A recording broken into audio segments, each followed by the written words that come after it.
15일 오전 영월 북면에서 민간 헬기 한 대가 추락했습니다. 이 사고로 60대 기장 등 2명이 사망했는데요. 해당 헬기는 송전탑 공사 자재를 운반하다가 사고를 당한 것으로 확인됐습니다. 올 초 겨울 휴장에 들어갔던 레고랜드가 다음 주에 다시 문을 엽니다. 하지만 지역사회에서는 지난해 부진했던 방문객과 안전사고 문제 등의 우려가 일고 있습니다. 오는 7월 출범하는 강원도 제2청사 개청 준비 작업이 속도를 내고 있습니다. 제2청사는 3개국 340명 규모로 강원 도립대 건물과 환동해 본부를 임시청사로 활용할 것으로 예상됩니다. 강릉이 천연물 바이오 국가산업단지 후보지에 선정됐습니다. 강릉시는 2026년 산업단지 지정을 목표로 한국토지주택공사 등과 세부 계획을 수립해 나갈 계획입니다.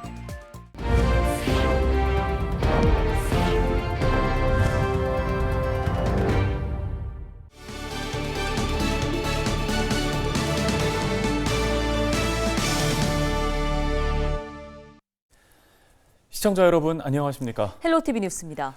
강원도 영월군의 한 야산에 15일 오전 민간 헬기 한 대가 추락했습니다. 이 사고로 60대 기장 등 탑승자 2명이 모두 숨졌는데요. 지난해 11월 발생한 양양 임차 헬기 추락 사고에 이어 또다시 대형 인명사고가 발생한 겁니다. 김수아 기자입니다. 15일 오전 8시 영월군 북면의 한 비닐하우스 내부 모습입니다. 헬기 소리가 점점 크게 들리더니 갑자기 쾅 하는 굉음이 들립니다. 송전탑 공사 자재를 운반하던 민간 헬기가 송전선과 부딪혀 추락한 겁니다. 자재를 운반하던 헬기의 후미 부분이 송전탑 전선에 걸려서 떨어진 건데요. 3시간이 지난 지금 여전히 타는 냄새가 나고 있고 보시는 것처럼 헬기는 산산조각 났습니다. 이 사고로 헬기에 타고 있던 60대 조종사와 송전탑 자재를 옮기던 50대 직원 등 탑승자 2명이 모두 숨졌습니다. 마을 주변에서 발생한 헬기 추락 사고에 주민들은 놀란 가슴을 쓸어내립니다. 와가지고 이제 짐을 내리는가 보다 했는데 그 아궁이에 불을 떼려고 하는데 쾅 소리가 나서 쳐다보니까 그냥 다 기체가 흩날리더라고. 공중에서 그냥 완전 분해가 돼가지고 우수수 잔해가 쏟아지더라고요. 많이 당황했죠. 이게 뭐 영화인가 현실인가. 사고 헬기는 당초 지자체가 산불 진화 헬기로 임차했던 것으로 최근에는 송전탑 업체와 계약을 맺고 보수 공사 자재를 운반했던 것으로 알려졌습니다. 경찰과 소방당국은 현장 보존 후 정확한 사고 원인을 조사할 계획입니다. 지금 철탑에 그 안전 방지 시설 설치로 그 와이어 이송 중에 추락한 걸로 파악하고 있습니다. 소방당국은 헬기 추락으로 인한 화재나 민가 피해 등 2차 피해는 없다고 밝혔습니다. 국토교통부 조사위원회는 정확한 사고 원인 파악을 위해 신속 대응팀을 급파하고 관련 조사에 나설 예정입니다. 헬로티비 뉴스 김수아입니다. 네, 다음 소식입니다. 지난해 강원도는 레고랜드 사태로 한바탕 홍역을 치렀습니다. 올해 초 겨울 휴장에 들어갔던 레고랜드가 다음 주에 다시 문을 엽니다. 네, 지난해 방문객 수가 적어서 기대에 못 미친다는 평가가 많았는데요. 올해는 좀 사정이 달라질 수 있을까요? 보도에 전소연 기자입니다. 지난해 춘천 중도에 문을 연 레고랜드입니다. 지난 1월 시설 정비를 이유로 겨울 휴장에 나섰던 레고랜드가 오는 24일 다시 문을 엽니다. 당초 매년 200만 명이 찾는 인기 관광지가 될 것으로 기대를 모았지만 레고랜드의 지난해 성적표는 기대 이하입니다. 개장 이후 5번이나 멈춤 사고가 발생하는 등 각종 안전사고 문제가 불거진 데다 기대했던 방문객 숫자도 60만 명 수준에 그쳤습니다. 이 숫자 역시 춘천시가 통신사 빅데이터 등을 통해 자체 추산한 것으로 레고랜드 측은 실제 방문객 숫자를 공개하지 않고 있습니다. 글로벌 기업이라서 영업 비밀이라고 하는데 이게 뭐 본인들이 돈 다 내서 지은 게 아니잖아요. 그럼 경제 유발 효과가 어느 정도 일어나는지 파악이 되고 그거에 대해서 도민들에게 설명을 해야 되는 부분들이 있는데 그거의 가장 기초적인 부분들이 그 입장객 수거든요. 강원도가 레고랜드 개발을 위해 투입한 직간접 분담액은 7천억 원에 달합니다. 레고랜드 테마파크 수익이 발생할 경우 강원 중도개발공사를 통해 임대료 형태로 배당금을 받을 수 있지만 연매출이 400억 원 이하에 그칠 경우 단 한 푼도 받을 수 없습니다. 레고랜드 측은 24일 재개장을 앞두고 달라진 모습을 예고하고 있습니다. 향후 5년간 1,000억 원을 투자해 새로운 테마파크로 거듭날 계획인데 올해부터 야간 개장을 실시하고 물놀이 시설도 추가 도입할 예정입니다. 안전 문제 역시 시설 보강을 통해 보완을 마쳤다고 밝혔습니다. 뭐가 고장나서 멈춘 건 아니고 그게 실은 이제 어떤 그 안전 감지 장치가 딱 뜨면은 그게 저절로 멈추게 되어 있어요. 그래서 이번에 그 안전 검사 기관 2군데를 통해서 점검을 받았거든요. 작년에 좀 뭐 소비자 불만 사항으로 있었던 것 중에서 개선을 한 게 되게 많이 있어요, 사실은.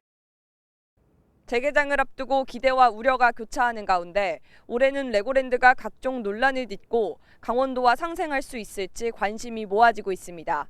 헬로티비 뉴스 전소연입니다. 다음 소식입니다. 강원도 제2청사가 오는 7월 1일 강릉에서 출범합니다. 제2청사는 2급 본부장에 조직 규모는 3개국 340명 정도가 될 전망인데요. 네, 임시청사는 강원도립대 건물과 환동의 본부를 활용하는 방안이 협의되고 있는데요. 이달 중에 확정될 것으로 보입니다. 최성식 기자입니다. 강원도 제2청사를 강릉에 신설하는 행정기구 개편안이 속도를 내고 있습니다. 제2청사 개청 시기는 강원특별자치도 출범 직후인 7월 1일로 이제 100여일 정도가 남았습니다. 2023년 금년 7월 1일부터 무조건 거기 가서 이청사로 승격하고 도청 직원들이 근무하겠습니다. 이렇게 선언을 해버렸어요. 그 영동 지역 주민들은 빨리 여기 그 도청의 이청사라는 게 생기고 시작을 하는 게 먼저 제일 중요하다고 생각을 해요. 강원도는 우선 지역본부 형태의 제2청사를 만들고 2급 본부장 체제로 운영하는 방안을 행정안전부와 협의하고 있다고 밝혔습니다. 조직 규모는 기존 환동해 본부가 맡고 있는 해양수산 업무에 영동 지역에 특화된 관광과 산업 기능 등을 더해 3개국을 둔다는 게 강원도의 계획입니다. 제2청사 인력 규모는 340명 정도로 실제 강원도 본청에서 강릉으로 이동하는 인력은 150명가량이 될 것으로 보입니다. 강원도는 강릉으로 이동하는 직원들의 주거 방안 등도 추경 예산에 사업비를 반영해 우선 처리하기로 했습니다. 제2청사 개청을 위한 임시청사도 윤곽을 드러냈습니다. 이곳 강원도립대 강이동 건물 일부를 리모델링하고 기존 강원도 환동해 본부와 함께 임시 제2청사로 활용하는 방안을 협의하고 있습니다. 강원도는 이달 중 도립대와 협의를 완료하고 강이동 건물에 사무 공간을 설치하는 작업 등을 진행하기로 했습니다. 강원도 제2청사 건립부지도 강원 도립대와 강원도 환동해 본부 일대가 유력한 것으로 알려졌습니다. 다만 청사 건립은 입지 결정과 예산 확보 등에 다소 시일이 걸릴 것으로 보입니다. 4월 중에 완료가 되면 저희 거쳐가는 조례 개정도 의회 또 절차를 밟아야 되기 때문에 입법 예고와 그다음에 의회 제출, 그다음에 의회 심의 이런 절차로 이어지고 6월에 공포 예정. 강원도 제2청사의 기능과 역할에 대한 지역사회의 요구에 대해 강원도는 강원특별법 개정안에 특례 조항을 반영해 단계별로 기능 확대 등을 추진하겠다고 밝혔습니다. 헬로티비 뉴스 최성식입니다. 강릉이 천연물 바이오 국가산업단지 후보지에 선정되며 환동해 물류 거점 도시로 도약할 수 있는 발판을 마련하게 됐습니다. 강릉시는 지난 14일 국토교통부가 발표한 국가산업단지 후보지에 천연물 바이오 산업단지로 선정됐다고 밝혔습니다. 도내 국가산업단지가 지정된 건 지난 1975년 동해 북평 국가산업단지가 유일한데요. 강릉 국가산업단지는 구정면 금광리 일대 약 93만 제곱미터 규모로 조성되며 키스트 강릉분원, 한국생산기술연구원 등 연구기술 인프라를 활용해 의약품, 식품, 화장품 등을 생산하는 그린 바이오 산업의 거점이 될 것으로 기대됩니다. 강릉시는 2026년 산업단지 지정을 목표로 한국토지주택공사 등과 세부 사업계획을 수립해 추진해 나갈 계획입니다.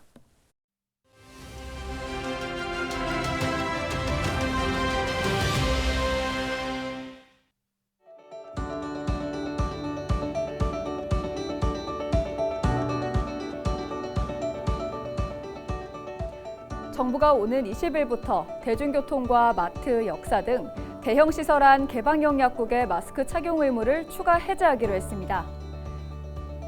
대중교통 마스크 의무는 지난 2020년 10월부터 생겼는데요. 2년 5개월 만에 사라지게 됩니다.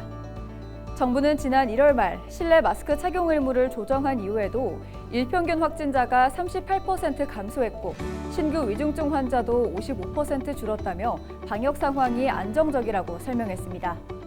하지만 혼잡 시간대 대중교통 이용자와 고위험군 또 유증상자들은 여전히 마스크를 써야 한다고 권고했습니다. 또 이들이 오갈 수 있는 일반 약국과 의료기관, 감염 취약시설에서의 마스크 착용 의무는 당분간 유지될 계획입니다. 방역당국은 온전한 일상을 찾기까지 아직 고위험군의 보호가 필요하다며 코로나19 일상회복 로드맵을 준비하겠다고 밝혔습니다. 일상회복이 더 가까이 다가왔습니다. 데일리 브리핑이었습니다.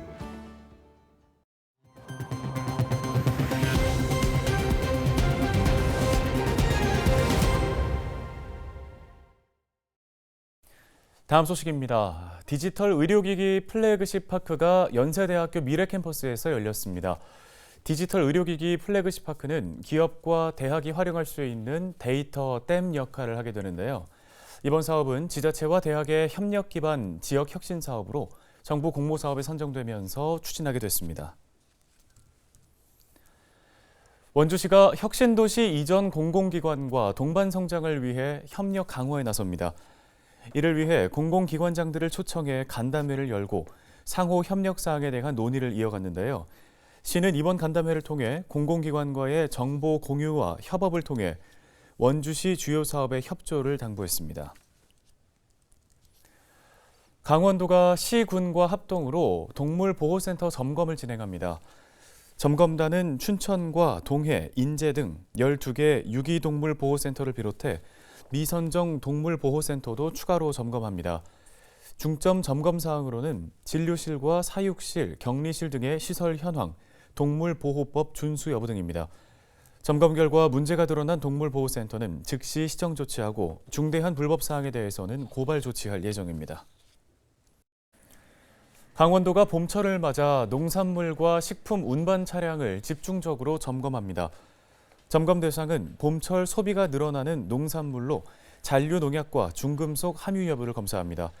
부적합한 농산물이 발견될 경우 전량 폐기하거나 수거할 예정인데요. 또 식품 운반업체의 차량을 대상으로는 불법 온도장치 설치 여부 단속에 나설 계획입니다. 강원형 공공 이불 빨래방이 지난 14일 속초에 문을 열고 서비스를 제공합니다. 속초시 대포동에 들어선 공공 이불 빨래방은 약 120제곱미터 규모로 세탁 건조실과 사무실, 휴게실을 갖추고 있습니다.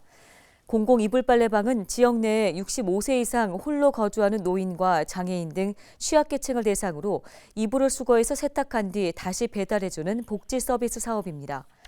속초시는 이 사업에 노인 일자리 사업과 공공 일자리 사업 근로자를 배치하고 노인 돌봄, 안전 서비스 사업과도 연계해 다양한 서비스를 제공한다고 밝혔습니다.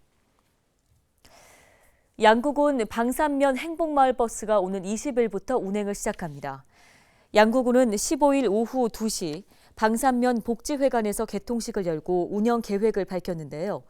행복마을 버스는 방산면 사무소에서 매일 오전 8시, 10시, 오후 2시, 4시 반, 하루 4차례 출발해 장평리 마을회관까지 운행합니다.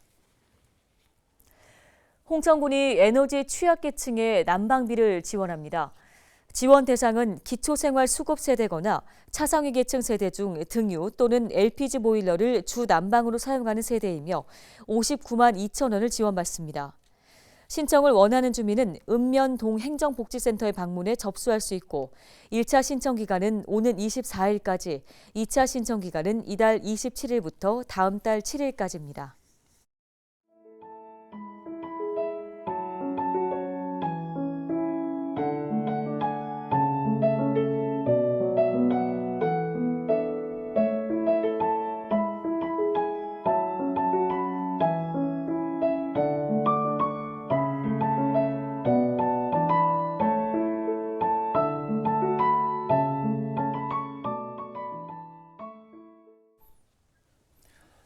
오늘 저희 헬로티비 뉴스가 준비한 소식은 여기까지입니다. 네, 시청해주신 여러분 고맙습니다.